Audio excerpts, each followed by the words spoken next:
My name is Branco. I'm 56 years old. I live in New Jersey, northern New Jersey. And I do computer accounting system work for a living. Can you tell us about your experience, your recollection, where you were on September 11th, 2001? Sure. So September 11th, 2001 was a clear blue sunny day, not a cloud in the sky. You could see for miles and miles and miles. Air traffic control is closed, severe clear. My first day back early into the city, into work. I was consultant for Thompson Financial Baseline, which means I didn't work there every day. I was there probably about 3 or 4 days a week. So it was my first day back early. The week before, Bob was kind of kidding me. He's like, "When are you going to come back in early?" He was an early person. He was at his desk 7:30, quarter to 8 in the morning. The company had software for the stock market. So out of the 220 employees or so, most people weren't in. So my first day back early. So it was about quarter to 9, and I was at my desk. My view was southeast view, Brooklyn Bridge, Manhattan Bridge, that type of stuff. And out my window, sitting at my desk, I felt a little vibration, kind of like the air conditioner kicking on, but not really. Nothing really I would think about out of the ordinary. A couple minutes later, I saw papers flying at my window. And at that height, I was on the 78th floor of the South Tower. So at that height, you're not supposed to see much. We were above the police helicopters, the blimps, the Cessnas. There was one time it rained on the ground and we had sun all day long. We were above the clouds. Interesting place to work. So like I said, you're not supposed to see much at that height. So I was on the sky lobby. So you take an elevator from the first floor right up to my floor. So I went out to the sky lobby and somebody said Tower 1 got hit by a plane. I thought a little Cessna. I thought it was a little 2-seater plane. That lower Manhattan is windy. I figured he was playing around by the buildings. He got pushed by the wind into the buildings. Exactly what I thought. I went back. I called my wife real quick. We had a quick conversation. Kind of a funny story. I bought a sports car in that summertime, and the weekend before I wouldn't let her drive it. So we were fighting all weekend.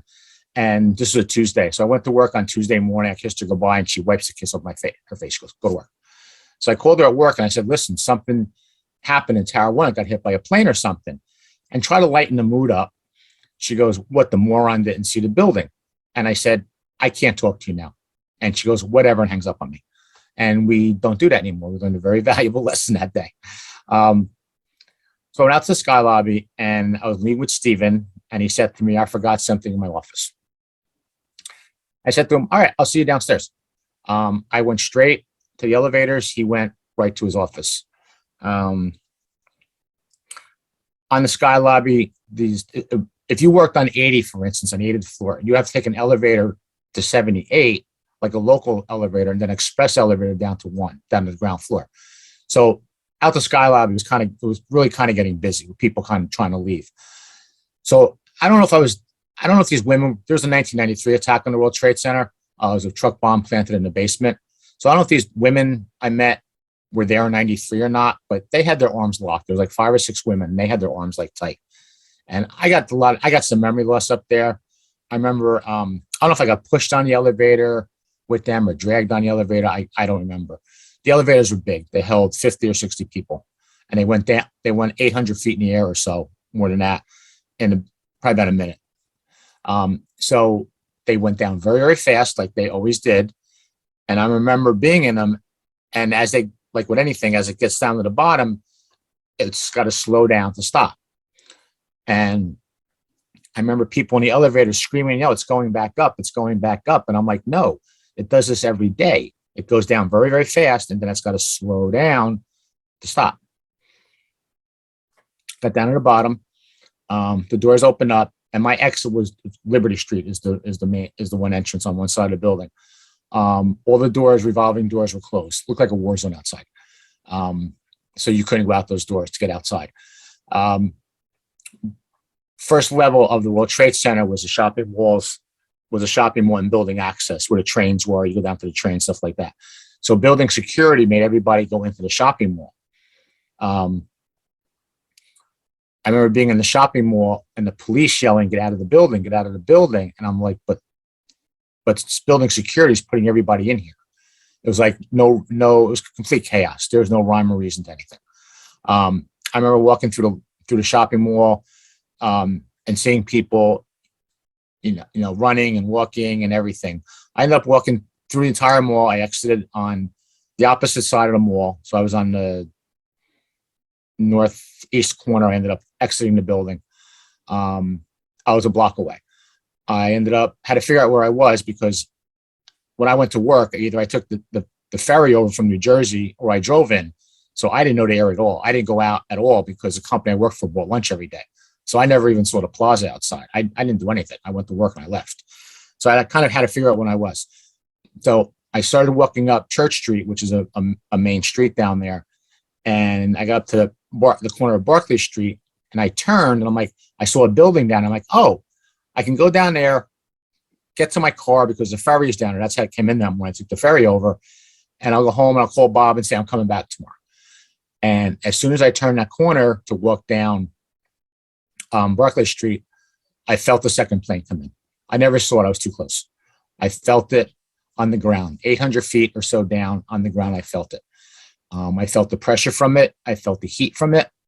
If you ever seen one of the movies, like the Terminator movies or something, like the buildings like kind of ripple. It's like a sound wave. I saw that building ripple. The building didn't fall, but I saw it. It seemed to me like it rippled. Everybody ran into 100 Church Street as an entrance on the corner there, and ended up going through the lobby of that building and going back, and ended up on Church Street. So I was on the corner. I went down Barclay Street, ended up back on Church Street, walking through the lobby of that building. Ended up walking north. I don't know where I was. I ended up just getting away from the buildings. I remember turning around at one point, and looking at the buildings and saying, how did the fire jump from one building to the other? Because I didn't know there was a second plane. I don't even know at that point if I knew it was a first plane. I couldn't even tell you what I knew at that point. Ended up walking up to Midtown Manhattan. As I was walking, it's probably about, 8-10 miles, maybe at least up there. Ended up walking all the way up there. As I was walking, I heard the Pentagon got hit, the Capitol got hit, the White House got hit. You didn't know what to believe or who said what. Ended up going up there. There's another big transit center up there, Penn Station. There's no trains out of the city, nothing, no mass transit out of the city. You couldn't walk through a tunnel. People walking over bridges to Brooklyn Bridge, Manhattan Bridge. You walk over the bridges. I need to go the opposite way. I would go through the Lincoln Tunnel or Holland Tunnel. The tunnels were closed. The only bridge for me is the George Washington Bridge. It was probably up about another 15 miles up. But there were boats. There were boats that started helping. And there's a documentary about it. Tom Hanks, the actor, did a documentary about it. He narrated about called Boat Lift, I believe. It's about the biggest water rescue ever done in the world. You had a 4-seater boat and you came over, you took 3 people with a life jacket and you brought them to New Jersey. I got lucky. I ended up going up to Midtown Manhattan,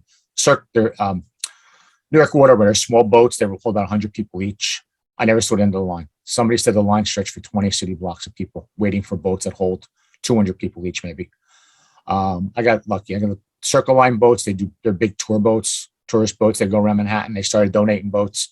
I got third boat to New Jersey. I ended up walking both through New Jersey, around the Lincoln Tunnel. It's a big hill. It's a big winding road that comes in. I walked around that. My wife picked me up probably about 3 or 4 miles from my house. I was in my house, I guess by about 2:30 in the afternoon. The first thing she said to me when she picked me up, or one of the first things she said was, "How come you're not covered in white dust?" And I said, "What are you talking about?" She goes, "The buildings fell." I said, "You're out of your mind." Not in so much words, but I said, "You're out of your mind that the buildings fell." She goes, "The buildings fell." I said, "I don't believe you. How could the buildings fall? I don't believe you." We got home. We watched it on TV. I watched it probably about 4 or 5 times.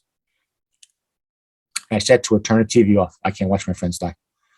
And we turned it off, and we didn't watch anything for a week because everything here for months was coverage of that. I know in other areas of the United States, it disappeared in a couple of weeks or so. Here, it was nonstop.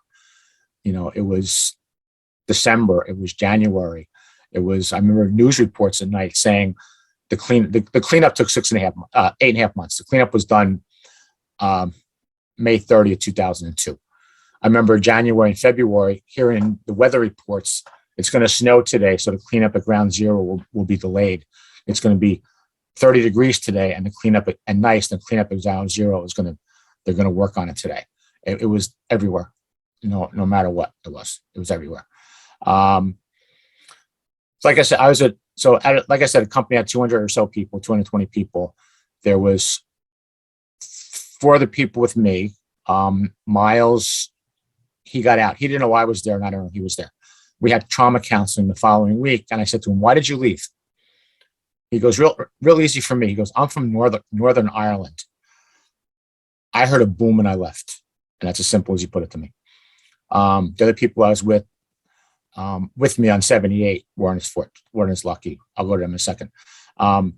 People on 77, I think on the 77 floors, we had both floors, half of 78 and all of 77.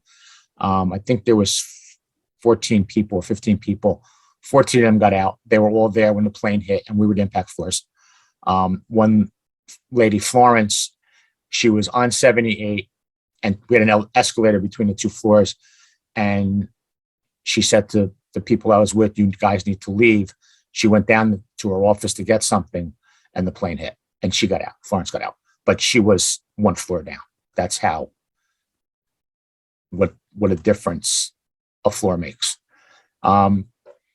The other people all walked down the stairs. I walked down 77 flights of stairs. The other people with me, Bob Levine, he was the vice president. I worked for Bob. Bob was a good guy. He always took care of me. Such a nice guy. Like I said, I was a consultant, so I didn't work for him full time. But anything I wanted, we moved in the building. He gave me the desk I wanted. I had the window view. He really did everything. I mean, he was a great guy. When I was leaving, he goes, "Where are you going?" I said, "Bob, I'm going downstairs to see what's going on. I'll be back." He didn't get out. Jill Maurer Campbell was Bob's secretary. Jill didn't get out. She was on the phone with trying to find out what was going on. Her son, Jake, was 10 months old on 9/11. And he crawled that day for the first time, and she never saw him crawl. And the other person was Stephen Weinberg. Stephen was with me. He went back to his office for something, and he didn't get out. He was on the phone with his wife when the plane hit our floors.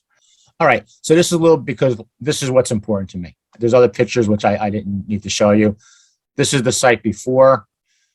This is what's there now or will be there. Some of it's not done. This is One World Trade Center. This is completed. Down here is the memorial. 2 World Trade Center is not built yet. This is 3 that's open, and 4 is open. They're both built. This is what the floors look like. My office is a little bit different. We had cubicles. This picture is so old. It's from probably the 1970s or early 1980s when the building's open. There's not one computer on the desk. I just think this is a cool picture to show. One World Trade Center. This is where it becomes important to me. The memorials. This is the memorial. This sits in the original footprints of the buildings. It's a waterfall, an infinity waterfall. Basically, you're not tall enough to see the bottom. There's a bottom, but water is a symbol of life. And around the memorial of everybody names who died. These are the people I was with. Jill on the left with her son, Jake. In the middle, Ruth was the person. I didn't know Ruth at all. She was with the company for 2 weeks. She was on 77 and she died. And then the other picture, Bob is on the left and Steven's on the right. That was taken July of that year, 2001. We had a a little company party, and I think it was on a boat, I believe. And we took some pictures there, and that's what those pictures are from.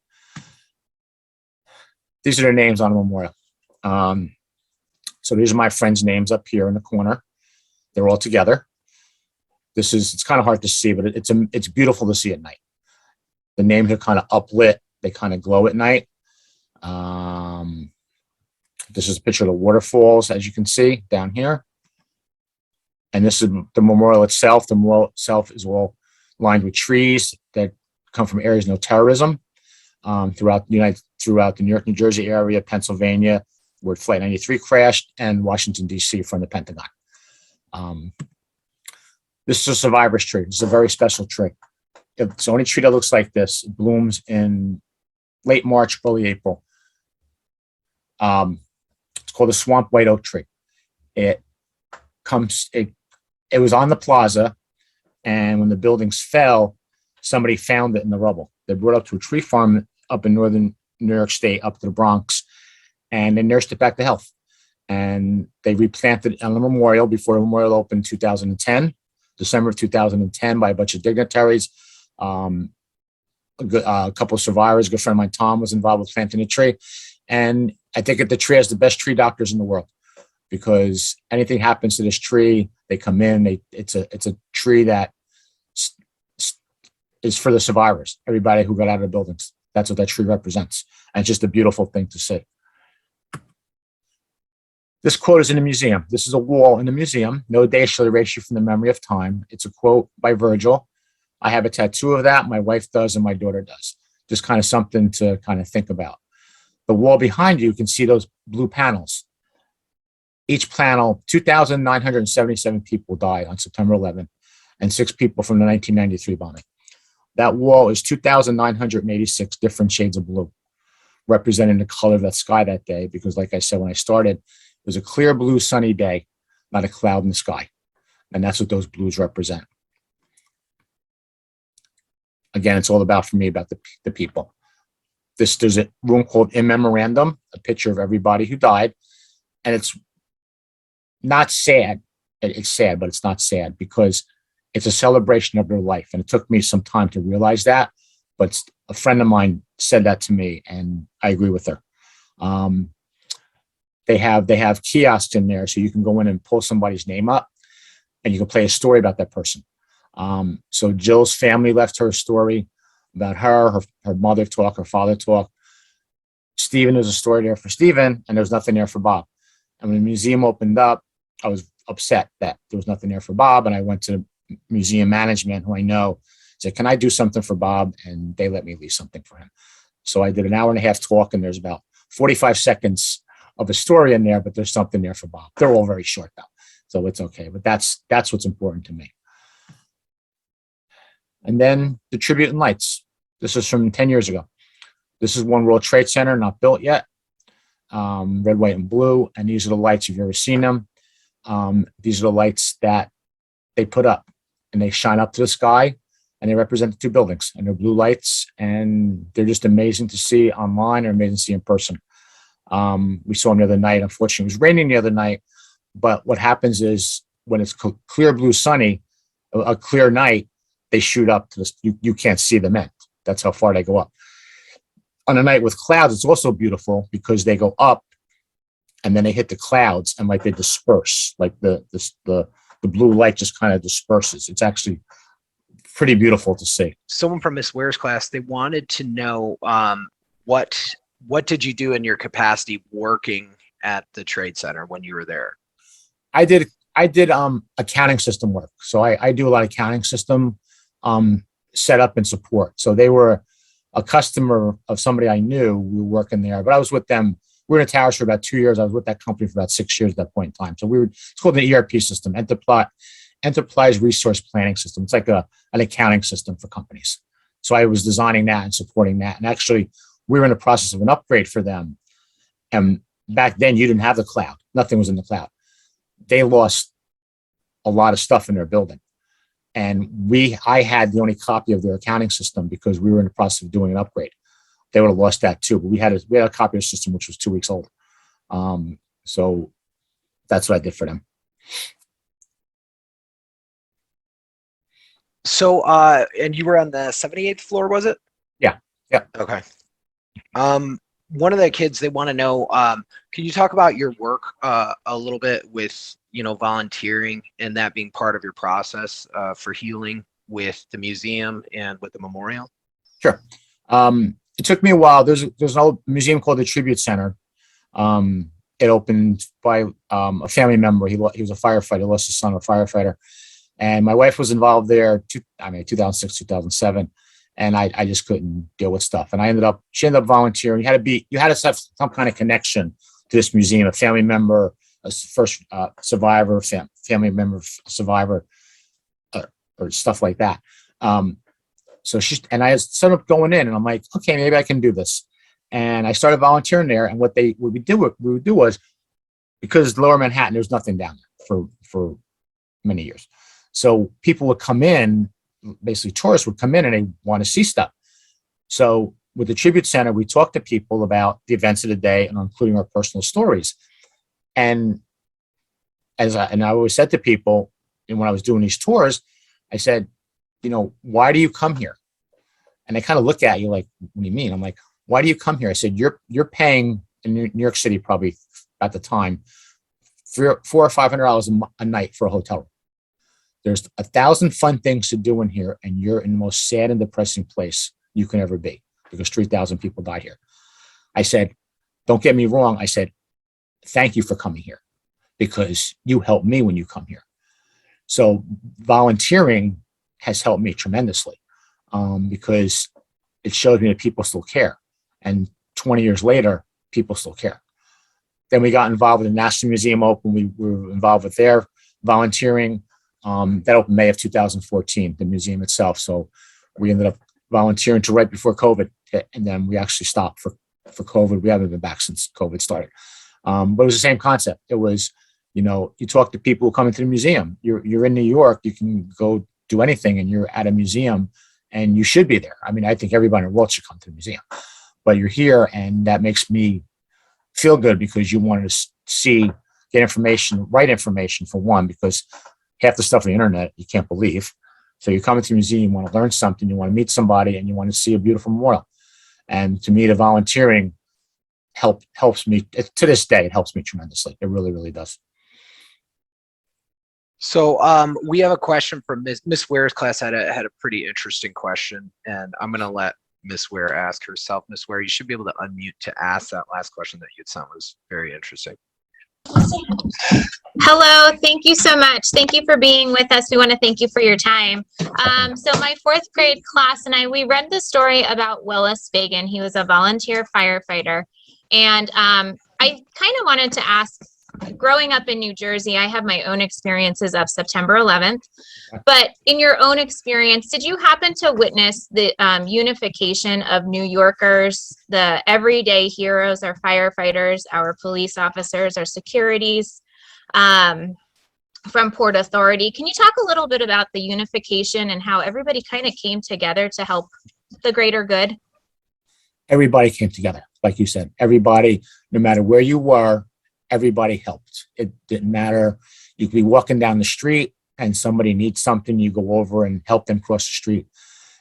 Everybody in this area, I can tell you in this area, helped everybody. There was no question. There was no judgment. There was no racial thing. That I don't want to get into that, but of course, but there's no racial thing. There was no anything like that.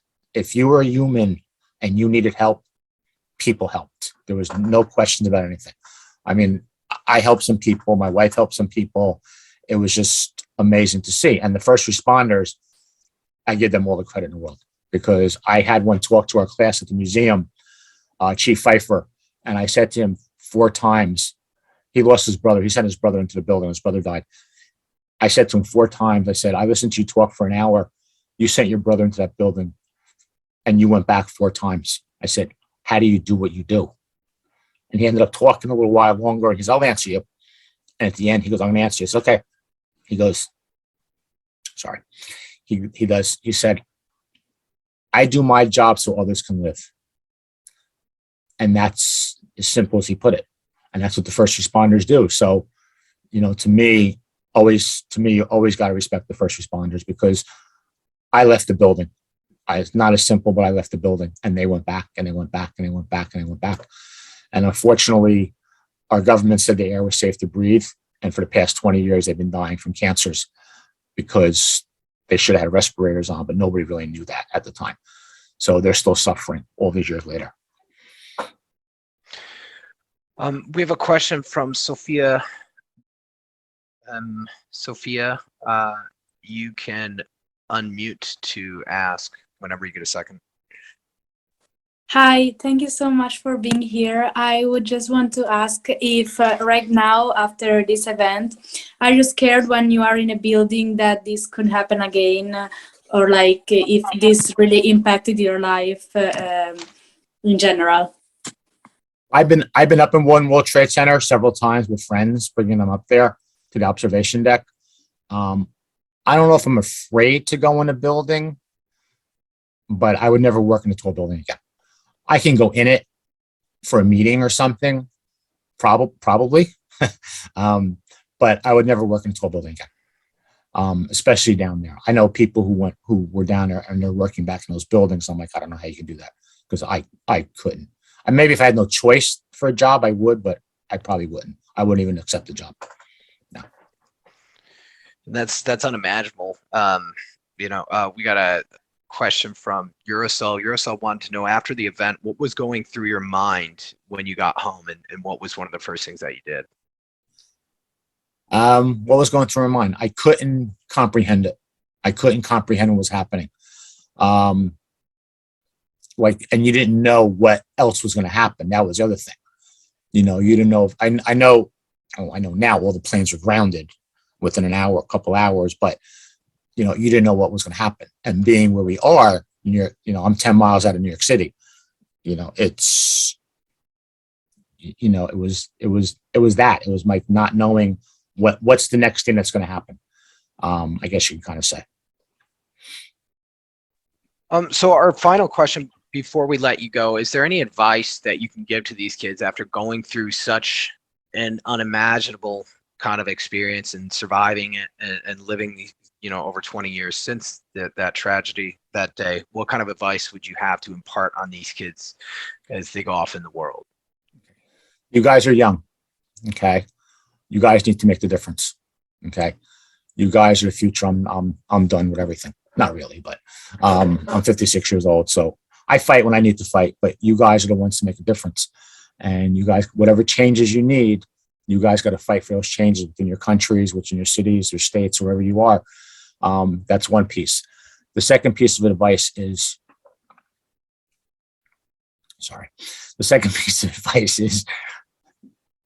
don't sweat the small stuff, because most things in life are small.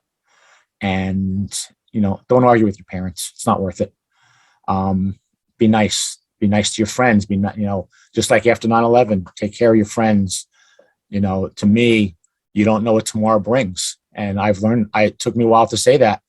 And, you don't, enjoy today because you don't know what tomorrow brings. And just go home tonight, give your parents a hug, give them a kiss, tell them you love them. That's all you can do. Well, we can't thank you enough, Brian, for taking the time to speaking with us again this year. And Yep. We're honored every year to have you here. Definitely. And just, you mean the world to us. And so before we let you go, I'm going to go ahead and let everyone unmute. And can we all say thank you to Brian before I end the meeting for all? Thank you so much. Thank you. Bye. Thank you. Thank you, guys.